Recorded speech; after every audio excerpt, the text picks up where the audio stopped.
Hi everyone, Amber here. Welcome back to my channel and welcome to day 3 of my 5 Days of Fall series here on YouTube.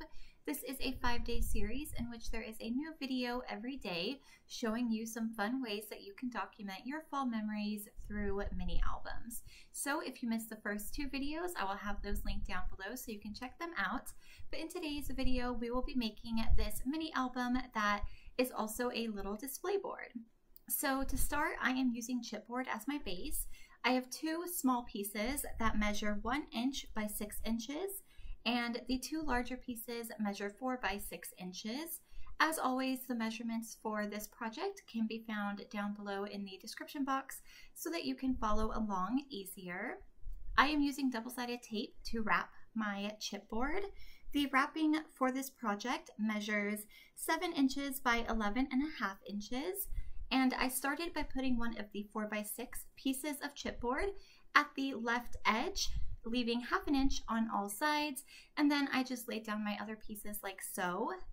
I'm going to continue the wrapping process by adding my adhesive to all of the side panels, and then I am scoring with my scoring tool along the edges of the chipboard just to make it easier to fold those panels up later. And now I am cutting off my corners.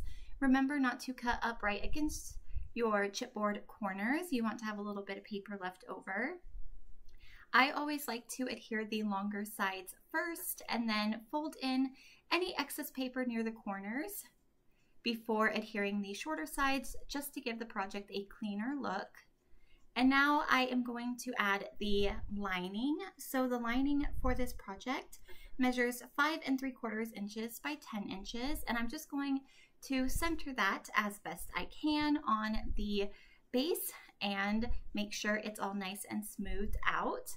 And to fold this, I am folding up the 4 by 6 sides and creasing those fold lines. And then I'm going to flip the entire project over and fold the 2 smaller pieces in the opposite direction.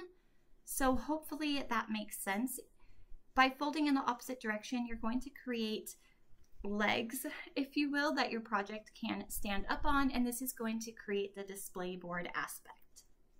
So now that the base is pretty much ready to go, I'm going to add my binder rings. So my binder rings measure 1 1/4 inch, and I'm using a ruler to mark out on both of my covers 1 inch from either side, and that is where I am going to punch my holes and add my rings.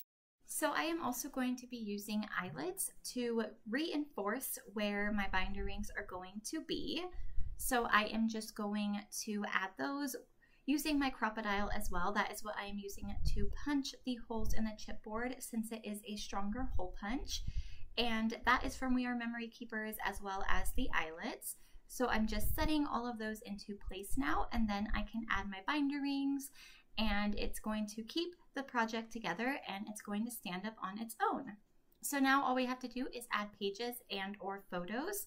So the pages measure 3.5 by 5.5 inches. So if you did have a 4 by 6 photo, you would have to trim it down just a bit to get it to fit nicely in here. But I am just using the base as a template for where I need to put my holes. I used a pencil to mark that, and now I'm using my power punch from We Are Memory Keepers to punch through all the pages at once to keep everything nice and even and just to get the job done faster.